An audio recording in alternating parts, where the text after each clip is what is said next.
They say that once, long before the first city drowned in its own reflection, the rivers could speak. They spoke not with sound, but with the movement of light upon their surfaces, glimmering phrases that the wind would carry, syllables shaped in ripples and waves. The world was young then, soft at the edges, and everything that moved carried a language older than thought. The mountains spoke through echo, the trees through breath, and the rivers spoke through memory. No one remembers when they fell silent. Some said the gods sealed their voices to stop them from revealing the first name of the world. Others said the rivers grew tired of carrying stories no one listened to. By the time the sky had learned to mirror itself, their words had become mere current, motion without meaning.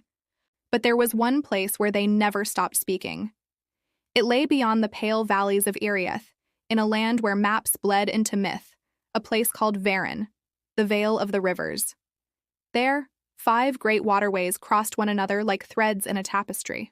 From above, they looked like a symbol, 5 lines converging into a single eye of still water.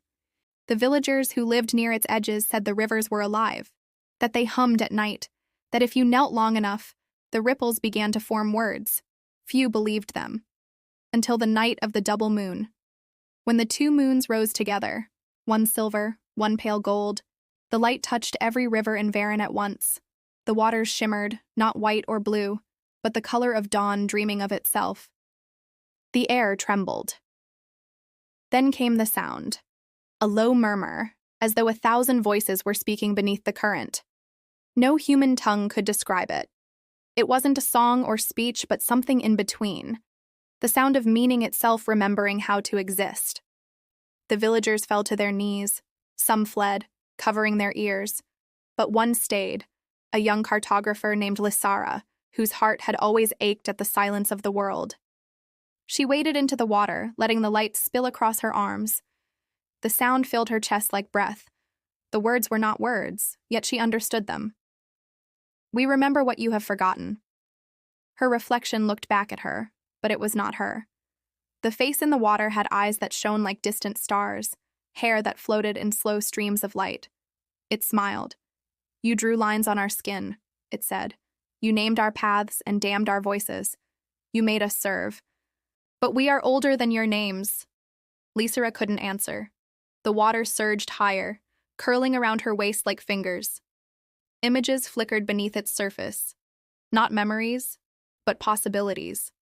Forests turning into waves, skies folding into mirrors, stars dissolving into drops of light. The rivers were showing her what they remembered, the shape of the world before division. We carried the sky once, the voices murmured. We carried the stars. Every drop of us once belonged to the heavens. The moons drew closer together above, their reflections overlapping until the water became a single glowing eye. The voices deepened. Do you wish to remember, child of dry lands? Lysara nodded before she knew what she was agreeing to. The water reached her throat, then her mouth. She breathed in. The world turned inside out. She was no longer standing in the river but within it, not body, not flesh, but thought and flow. Every current was a sentence, every ripple a breath. She could feel the memories of centuries, glaciers melting into words, rain falling like punctuation, oceans singing in forgotten alphabets. You are hearing us as we hear the sky, the river said. We speak not to tell, but to remember. She saw then that the rivers were not mere streams of water. They were veins of consciousness connecting every part of the world, carrying not only water, but awareness. When the wind touched the surface, when a bird skimmed across it, the river learned. It remembered. And for a brief moment, so did she. She saw how the first rivers had fallen from the heavens, not as rain, but as tears. The sorrow of stars realizing they could no longer return to the void. They landed on the young earth and began to flow, searching for a way back to the sky. But in doing so, they became the lifeblood of everything that would ever live. Now, eons later, they were ready to rise again. The water around her brightened until it was almost blinding. Shapes moved within it, vast silhouettes made of mist and memory. They were the spirits of the rivers, half liquid, half light, their forms ever-changing. One looked like a serpent woven from starlight, Another like a woman whose hair flowed into horizons. They circled her. "We have found our voice again," they said. "But to speak to the sky, we need a mouth in the world of names. You are that mouth."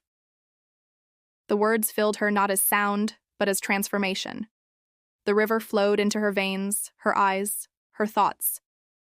When she opened her mouth, water poured out, not drowning, but singing. Her voice became the voice of the currents. That night, every river in Varen began to glow. Villagers awoke to see water climbing the banks, not in flood, but in ascent, lifting itself upward in spirals of light, twisting toward the moons. The air shimmered with whispered phrases. When the moons touched, gold melting into silver, the rivers rose fully into the sky. They did not vanish. They turned to constellations. Streams of liquid light flowed across the heavens, forming patterns never seen before.